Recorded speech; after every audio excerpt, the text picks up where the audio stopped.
Praise the Lord. Hallelujah. Good morning.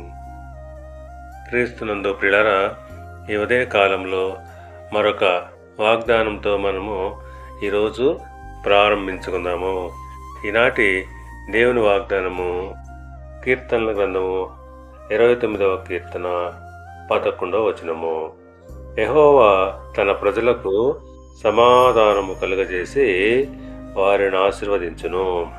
పిల్లరా, గాలి వాన తుఫాను కల్లోలంలో ప్రశాంతత ఎట్టితో ఆ ప్రకారంగానే యెహోవా తన ప్రజలకు ప్రశాంతత కలుగజేసి వారిని ఆశీర్వదిస్తాడు.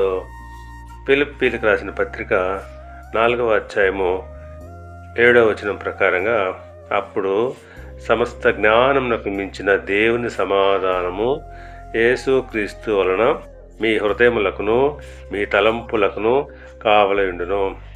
అవును, మనము ప్రతి విషయంలో కూడా కృతజ్ఞత పూర్వకముగా మన విజ్ఞాపనలు దేవునికి తెలియజేస్తూ ఉన్నప్పుడు సమస్త జ్ఞానమునకు మించినటువంటి ఆ దేవుని సమాధానము యేసుక్రీస్తు ద్వారా మన హృదయాలకు మన తలంపులకు కావాలి ఉంటుంది. దేవుడు మిమ్మల్ని దీవించి ఆశీర్వదించి వర్ధిల్ల చేయనుగాక. ఆమేన్.